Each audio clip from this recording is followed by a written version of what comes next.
introduce our next speaker, Mrs. Anna Hejka from HCM Group. Mrs. Anna is a founder and managing partner of Poland Growth Fund and Hejka Capital's Market Group based in Poland. I pass my voice to Mrs. Anna.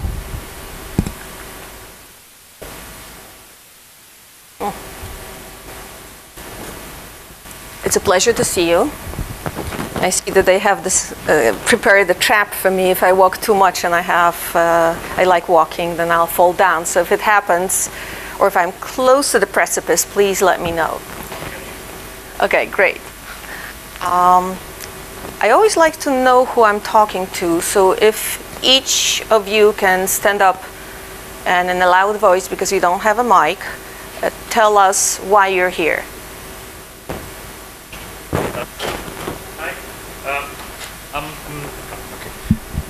I'm dealing with the EU funding, and right now I'm developing an application that will help me to get my work done and get the work done for my clients. Hello, I'm Peter, and I'm a graphic designer, and I'm here because I'm in a startup. I want to make some startup, and I'm interested in investment. Thank you. Matthew Tiermond, investor and an entrepreneur, here to learn more about the Polish tech sector, among other things.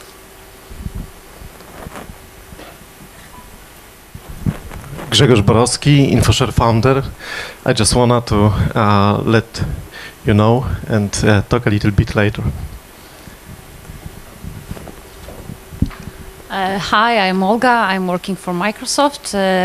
We are gathering startups, and I'm here to hear you because you are the one of the 5 women speaking during this conference.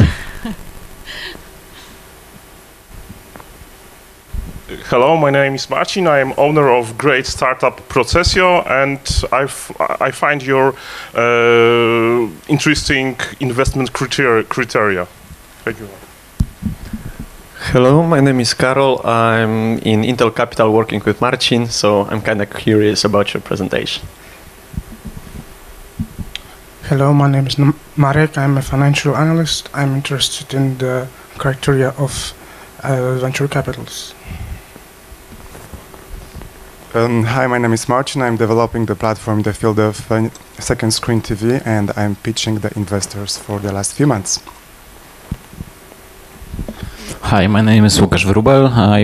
I'm building a tool for e-commerce, and I'm very interested in trends you are looking for. Hi, I'm Krzysztof. I'm working for Technology Investment House, and I'm interested in the way your funds operates.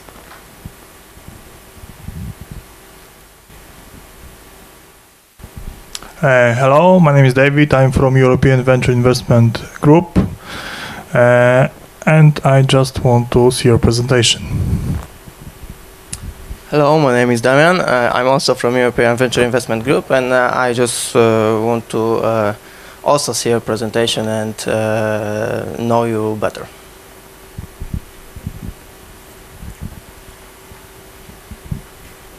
Hello, my name is Jan, and I'm a marketing manager in Authenty, which is a platform to e-signing documents.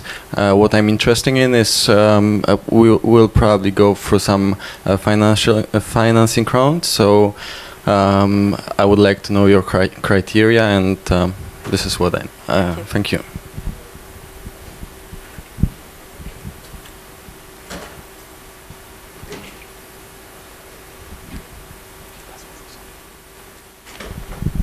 Hello, my name is Konrad Maruszczyk, and I'm working for MedInvest Scanner, and we are advising to investors about medical technologies.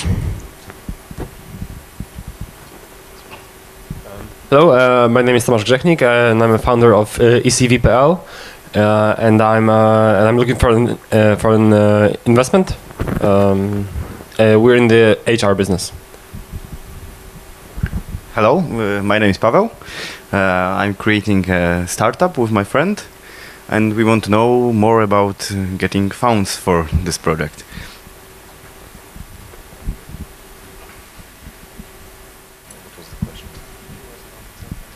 I'm Łukasz Zjawiński. I'm advisor to the technological companies and also looking for investments for those companies. Hi, I'm Jan Zając. I'm CEO and founder of Sotrender, and I just wanted to hear you alive. Hi. Hello, my name is Maciek Laskus. I'm founder of Startup Safari, and this guy here told me that you're a smart person worth listening to. So. I was going to say that you guys have already mastered the pitch, the elevator pitch, but look at him. He's also showing a very high level of emotional intelligence, which is very important in life.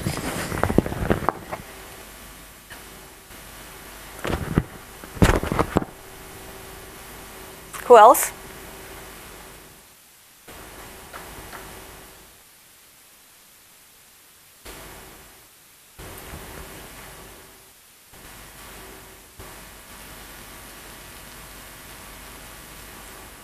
I'm a very vicious person, and I don't like being late, and I don't like.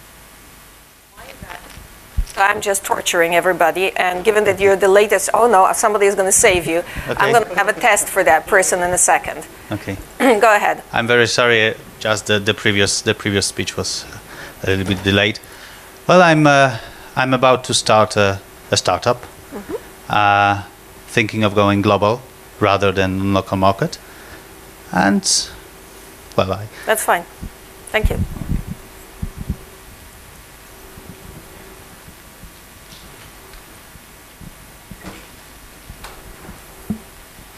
Please tell a few words about yourself and why you are here. I already did it. Okay. Okay. So, excuse me. What's the question? A few words about yourself and why you are here. Okay. And then tell. Thank you. Just arrived. Intelligence. We don't tell people what the question is. Robert Legamski. I'm an entrepreneur running a startup. We've just kicked off a few months ago, focused on restructuring services for debt restructuring services for the individuals and the small and medium entities. Thank you. Few words about yourself and why you are here. Oh, okay. Sorry, I just came in. Hello, I'm Sylwia Rogowicz, and I represent here a startup Flowni, which was launched in September, the first MVP version. Thanks. Anyone else left? There's two people just entered on both sides. Okay. Okay, both are running away. Good. Okay, fine. So we're in a good company now. Only the brave ones. So we can go forward, but the first thing first, a test. I want you to tell me, because we're now in the 21st century, the century of knowledge, I want you to tell me who was the first person in the history of humankind to receive 2 Nobel Prizes. Who's, okay. And who is the only person in the humankind in the history of humankind who has received 2 Nobel Prizes in 2 different sciences. Very good. I'm very proud of you. I have to tell you that when I was in Collegium Majus in Krakow, in a very big conference, few hundred people for sure, rectors, deans, professors, they didn't know that. It's incredibly important that we do know it, because Poles are extremely creative. We have very short time, so I'm not going to go into heterosia and all kinds of other things which actually make us very special. But we have one major weakness. We don't know how to sell ourselves. And we need to be... And what Maria has achieved was absolutely outstanding. Not only was she the first and still the only, she was in an incredibly difficult situation when she achieved that. She lost her mother when she was very young. A couple of years later, she lost her older sister. She was dropped by her boyfriend, her fiancé, because she was poor. She didn't have a country because we were petitioned at that time and Russians governed here. She wasn't supposed to study because she was a woman. I mean, the obstacles she had to deal with have nothing to do with what you guys have ahead of you. So if she was able to achieve what she did, you guys can move mountains. I want you to know that. I want you to believe that. It is very, very important. Some people are starting to prove that. It will still take us time to conquer the US and the world. But please don't be afraid of dreaming to do that. Just very quickly who I am, because you guys have presented yourself.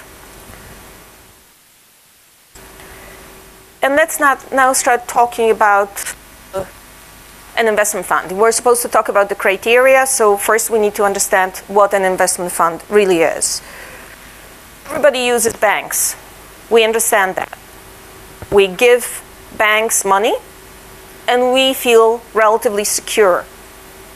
The banks have a lot of regulations. There are governing bodies that give us insurance. We feel good, but the only return on that money we can reach nowadays is somewhere around 2% here in Poland. In other countries, even less. So it's not really an interesting way of investing money. Investment funds are totally different creatures. They put everything in risk. They invest their capital, but you have to be aware of the fact that they also invest their reputation. If they don't do a good job, they will not be able to raise money the next time round.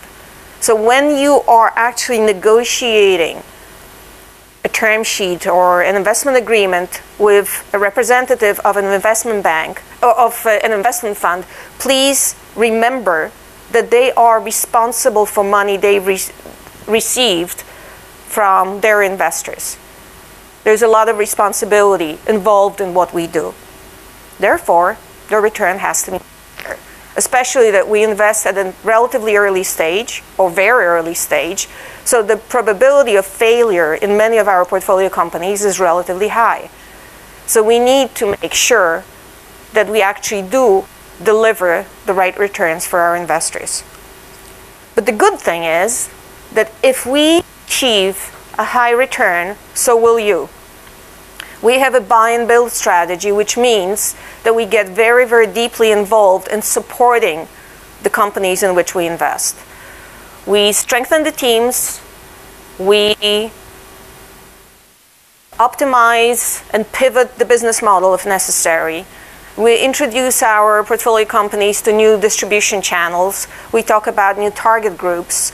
We help to set up proper pricing policy. We talk about margins. We talk about liquidity. We help setting up KPIs, motivational programs, option plans, and if necessary, in the future, we can help in taking over other companies to make yours bigger and more powerful and more valuable. I have another question for you guys. What is a cash conversion cycle?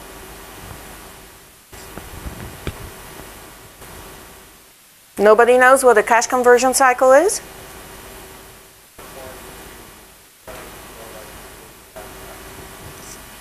Good. If you guys want to run companies and you don't want to go into bankruptcy in the process, you better know what it is. It's incredibly crucial. Another question. Can a commercial success actually lead to a bankruptcy of a company? No? Somebody else? How? Okay. How? Specifically. Let's assume that works well.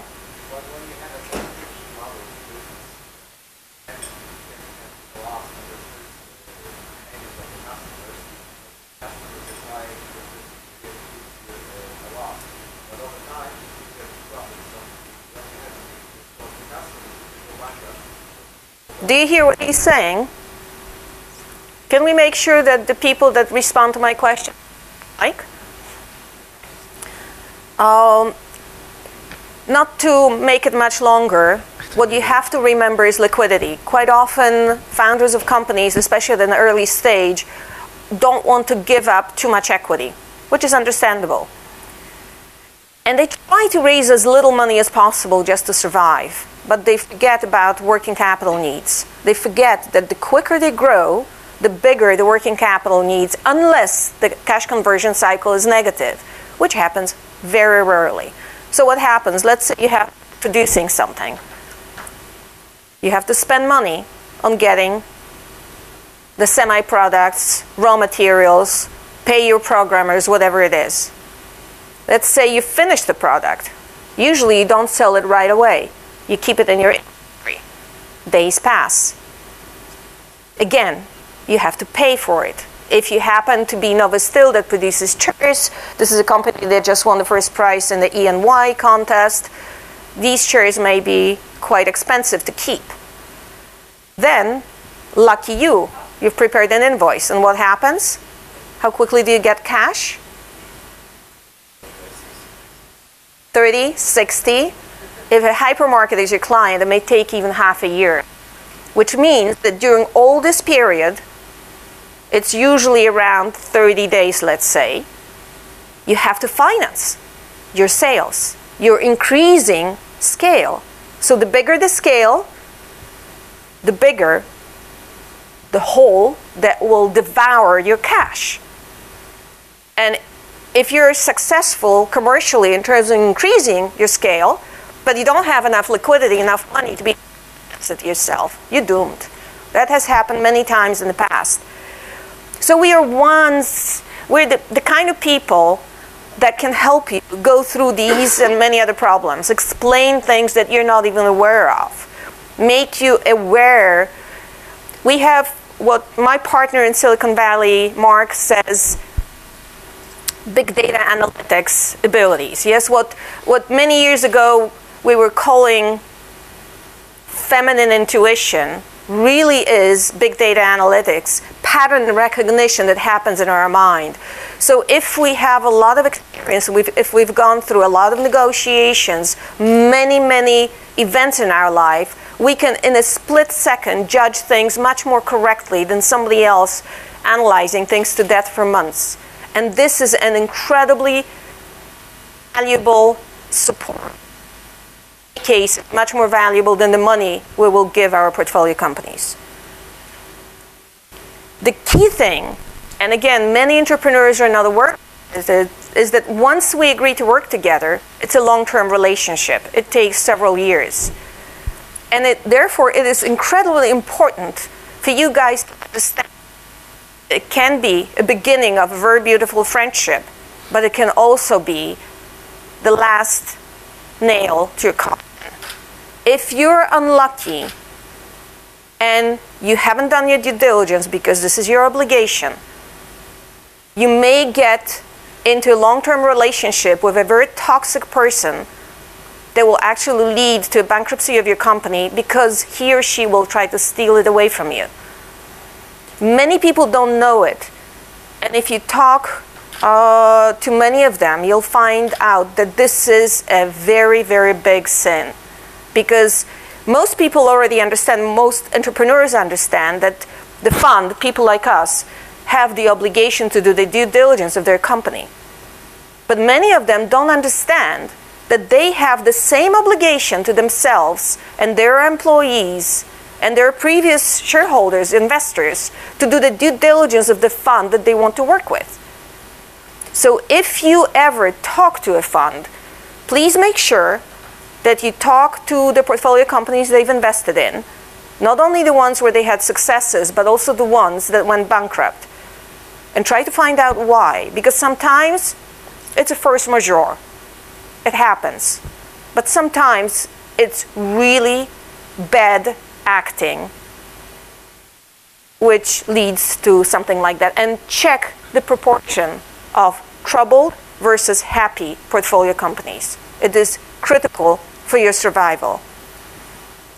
So let's now talk about what we as a fund are looking for.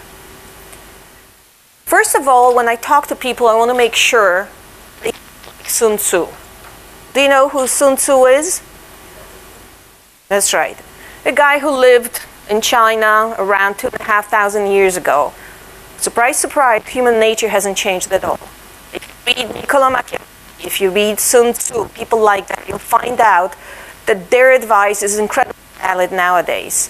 So if we talk to people who have real mission, real passion, real strategy, and are missing tactics, we can help. If we talk who is talking about tactics but doesn't have a clue about the bigger scale of things, then we're probably not going to be interested. We need to know that you guys know where you want to get and what the key value driver is. Are you looking for scale? Scale in terms of unique users? Scale in terms of ability to access people? Speed of growth? Cash flow? Do you know that Amazon has lost $1.2 billion and has brought the highest return to its investors from all the technology companies? Isn't that amazing? I want you to realize that it's important what kind of business model you guys decide to have. It's important that you actually achieve your goals and that these goals are constructive. Is it profitability? Is it brand recognition? Is it competitive advantage? There are many, many stories around, and you need to know which one is your story. Just for an interesting comparison, if you look at it, many different business models and different valuations, different multiples. Is any of them bad? No, they're different. All are valid, but you have to be aware which way you want to go, because some of these models are more difficult. Jeff Bezos, whom I met when I was in Davos, focuses on turning off every single bulb, even in a coffee machine, because he is in a business with incredibly low margins. He's just looking for scale. He keeps bringing more and more and more losses. He keeps expanding into new territories, and sometimes he's right and sometimes he's wrong. It's a very tough business. It's much better to be in the business that Apple or Steve Jobs was able to work out for himself. High margins. Love brand. He has created something that hasn't existed before. He was a real visionary. Not an easy guy to work with. Google is the best company to work for. They really treat everybody with respect. They foster creativity.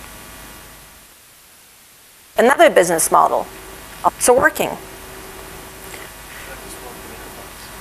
Okay. Apparently it doesn't work, and I like to.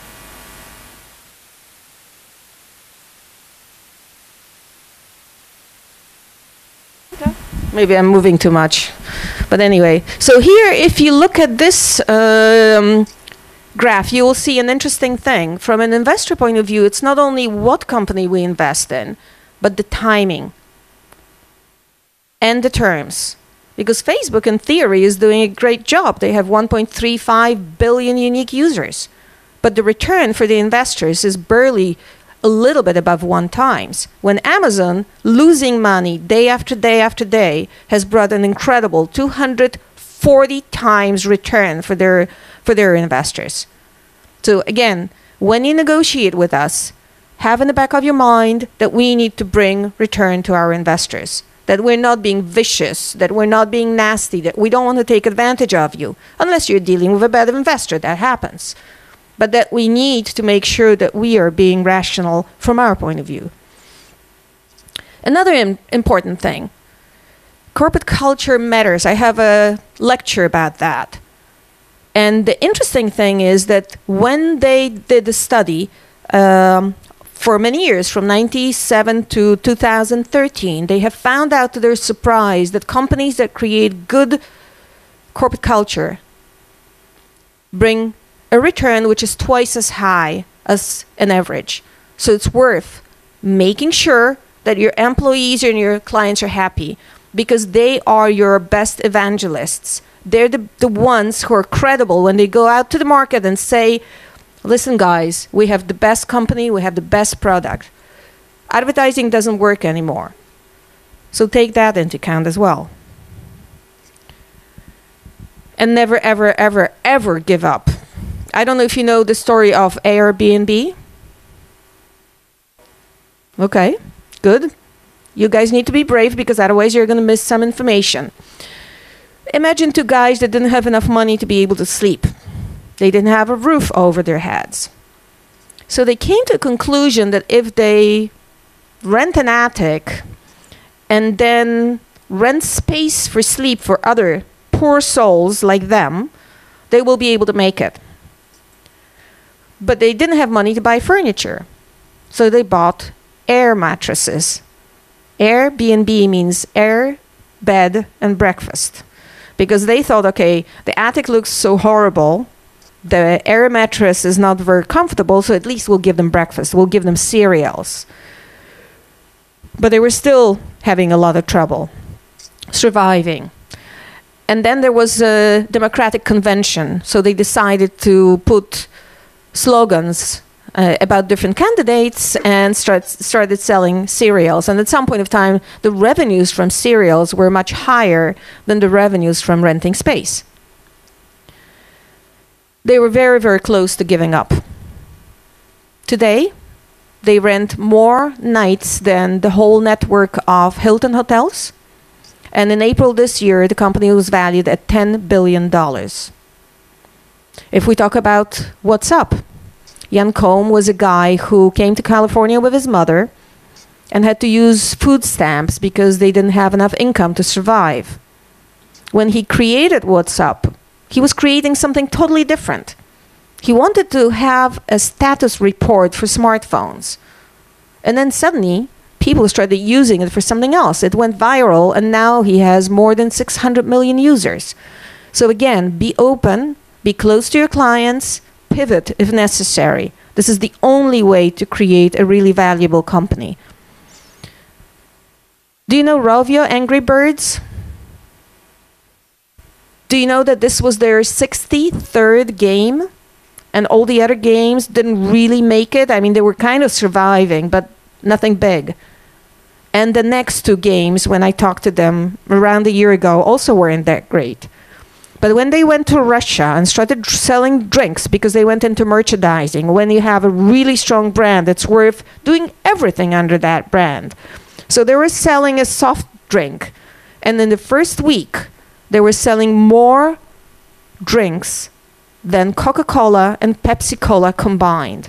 It was absolutely amazing. So remember, if you have a very good brand, you may leverage it very, very successfully. Tesla, everybody knows about it. Yes? At the beginning, everybody was saying, oh, it's not going to work. It's working. They were lucky. They got a very, very good investor, a visionary. Okay, so let's go into the project evaluation criteria. The first thing that we care about is really strong management team. It doesn't have to be full. You don't have to have everybody on your team. But you have to make sure you have at least one person that understands your product or technology or service incredibly well, and someone who's had some experience, because it helps, and someone who understands how operational aspects of running a company really, really works. And then we can go forward. We can, as I said before, strengthen your team. Again, if you have people, you have to take care of them. And one example is Google. You can't find a better company. And another company, extremely effective, is Apple. But in Apple, it was a dictatorship. Steve decided on everything. It wasn't such a great fun to work with Steve. Totally different model of treating employees, both effective. So think about who you really are. Make sure that the model that you're creating is going to be consistent, acceptable, and then you may actually achieve great things. Another thing, innovative idea. Make sure that what you do is something really new, something really great, and think about go-to-market strategy. And this is where people from Central Europe are usually the weakest. We have a great idea, and then we have no clue how to make the world around us aware about it. To give you examples of other people who missed it terribly, Xerox could have been the most powerful company in the IT sector on the planet. In the 70s, they have created a Palo Alto research center. They have given scientists quite a lot of money, total freedom.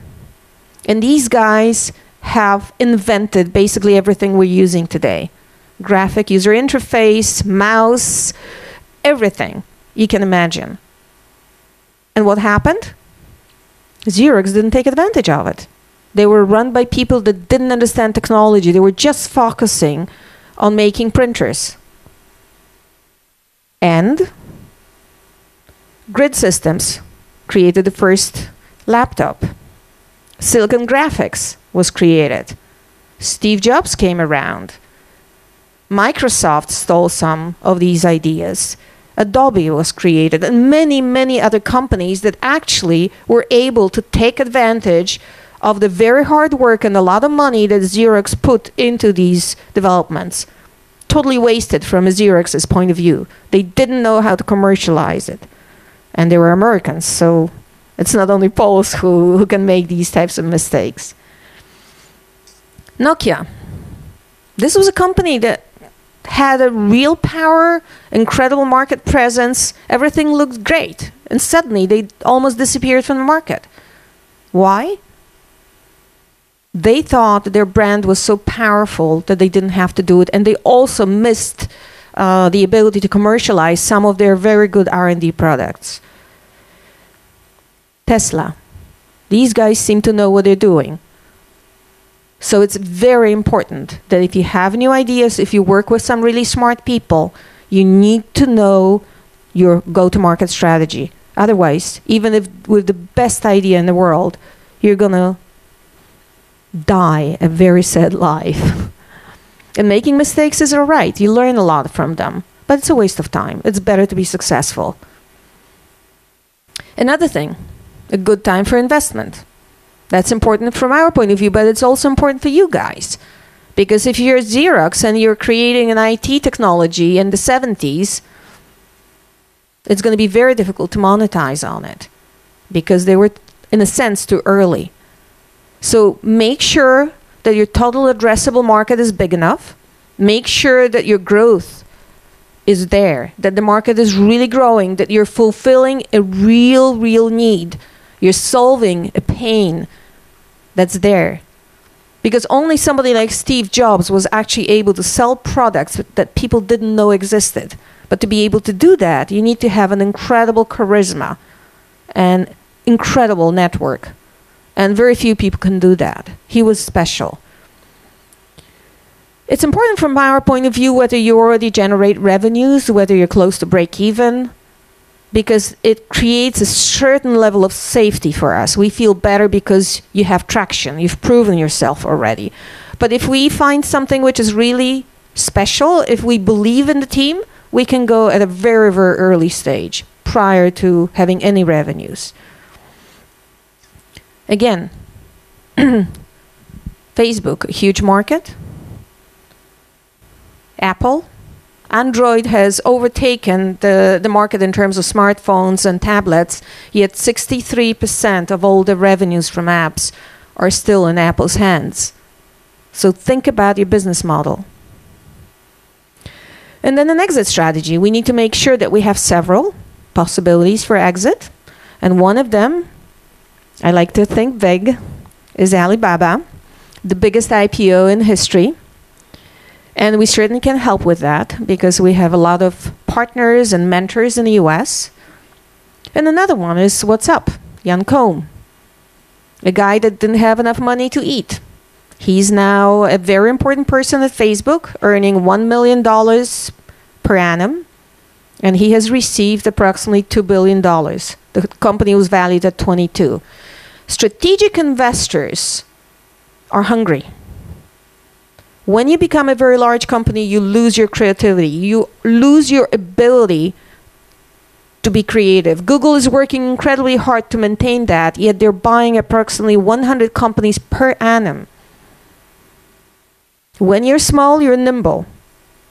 When you're hungry, you're creative. So when you don't have enough money, don't worry, because maybe you'll think of something that nobody has ever thought about. Airbnb is a crazy model, crazy business model. You're supposed to give your apartment to a stranger you've never met. When you come back, your apartment may not even be there. All your valuables can be stolen. It has happened many times. To the extent that the Airbnb had to actually buy an insurance. They didn't want to do it right away, and they probably lost some clients. But it's a crazy business model. The New York City right now is suing one of the people that has decided to rent his apartment through Airbnb. And yet, they're worth $10 billion. So think about all these things. Because even if we don't end up doing business, it's going to be incredibly important for your business to grow if you take all these criteria into account. But from our point of view, the most important thing is for you guys to become global. We don't want to talk to people who think about developing, I don't know, a company in Warsaw or even in Poland or even in Central Europe.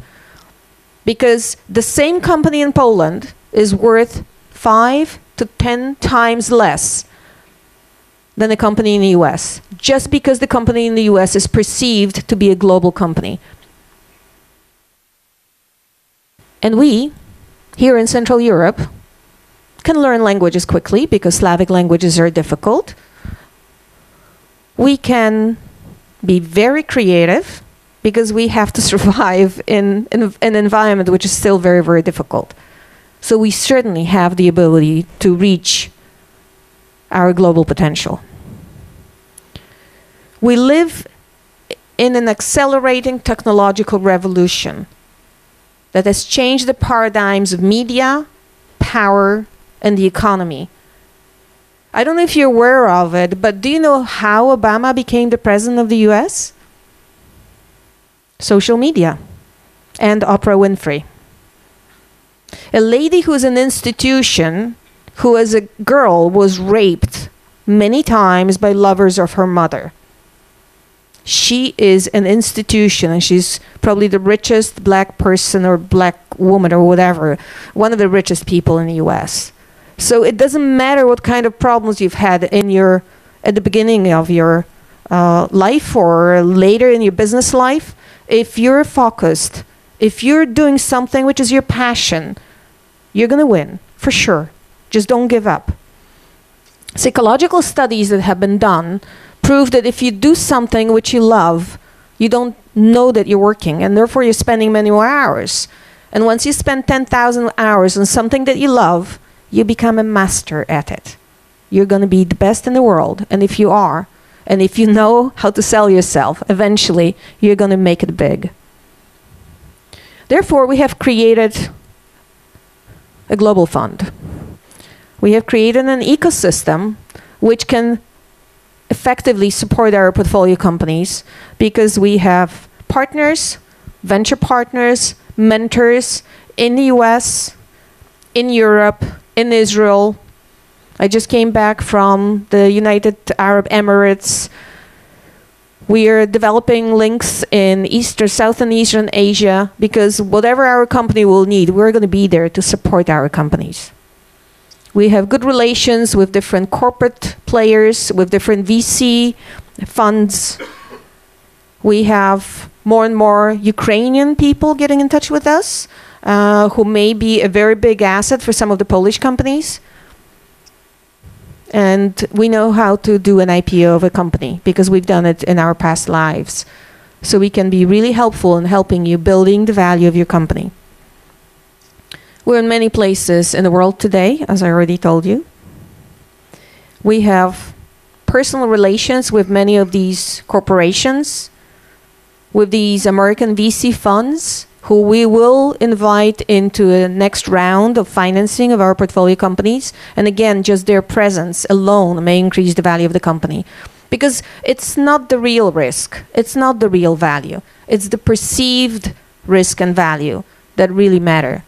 And you have to be aware of that as well. That's why the ability to sell yourself is so incredibly important. If you're the smartest person on the planet, but nobody knows about it, you're not going to be able to get a lot of money. So think different. Because if you don't, if you're like everybody else around you, you're a commodity, and nobody pays a high price for a commodity. And now I would like to show you a movie. Here's to the crazy ones, the misfits, the rebels, the troublemakers, the round pegs in the square holes, the ones who see things differently. They're not fond of rules, and they have no respect for the status quo. You can quote them, disagree with them, glorify or vilify them, but the only thing you can't do is ignore them. Because they change things. They push the human race forward. And while some may see them as the crazy ones, we see genius. Because the people who are crazy enough to think they can change the world are the ones who do.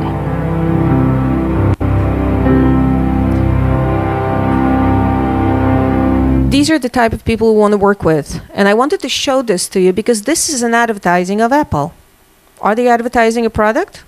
No. What they're doing here is creating an incredibly emotional connection with their clients. They're saying to them, you're special. And they have created something that hasn't happened before. There's a tribe. There are people who are just madly in love with Apple. And you can't even talk to them. They're just Apple fanatics. And this was the reason that they were able to build that kind of a relationship. And again, be aware of it. Sometimes if you want to get to somebody's heart, don't beat them in the head. Just go around. Build a relationship. It's very, very important. Now to summarize what I've been saying, I've been thinking how to help people, and I have thought about triple www, the World Wide Web, so it's easy to remember. Unfortunately, it's in Polish, so it's not going to work in other languages. But if you do these things, you will become successful. It starts from Warsztat Wiedźm, because Wiedźm, the etymology is a woman that knows. And the first thing, you have to have a vision without any limitations. Don't be afraid to dream. The second thing, don't let anybody tell you that it's impossible. Be free.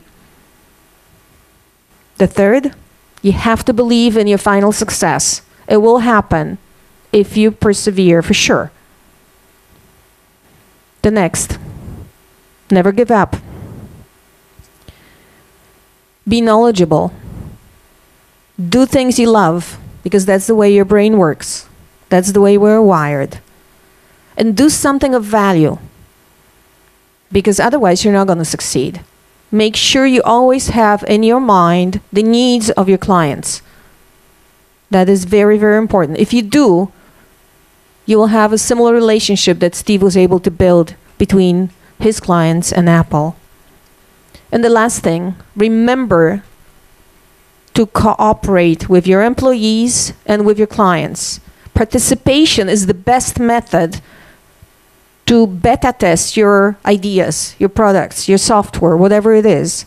Don't think that you need to create something until it's perfect and only then show it to the world. Get people involved as quickly as possible, because they will save you time, they will push you in the right direction, they will help you, and at the same time, they will feel owners of your product. So they're going to be loyal to you. And they will tell everybody around that this is the best product in the world. And viral marketing is the most powerful way of expanding your sales. Be credible. If you promise, deliver. Never lie. Never make things up, because it will eventually come out. Be genuine. And the last thing, have power, but understand that power means service. Power means influencing people, pushing them in the right direction, making them reach their potential. If you do that, you're going to have employees that will tell the world that your company is the best. And you will have clients who will do the same thing. And then you're going to be able to achieve your dreams. Thank you.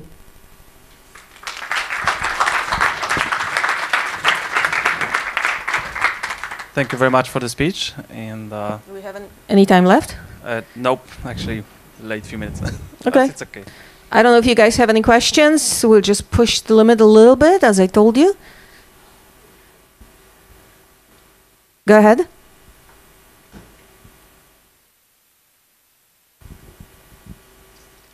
Is there any sector that you favor more than others? So is there any market that seems to be more, you know, in the future, more technologically advanced and more, you know,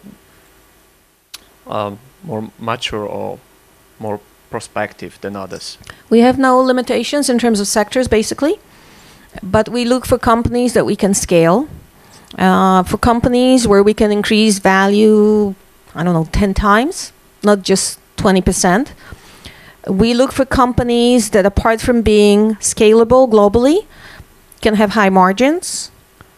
And that means that this kind of pushes us into the IT sector, but not necessarily. We're looking at logistics company, healthcare, environment, et cetera, but certainly if we go through all the criteria, then quite often IT is the one that kind of matches it better than anybody else. Also, the amount of money that we need to invest in these companies goes straight into sales. Well, if you do some other business, then you have to buy land, buildings, equipment, and then you still don't have enough money to be able to make things happen. So it depends. But as I said before, the key thing from our point of view is really, really strong management team. If they convince us that their business model is right, that they have what it takes to create a valuable company, we'll go for it. Anybody else? Go ahead.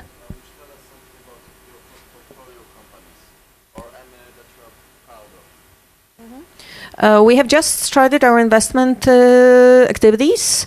Tomorrow is our second investment committee for the first investment we're going to be making. And the company we're buying is run by people who have quite a lot of operational experience, and they built some really valuable companies.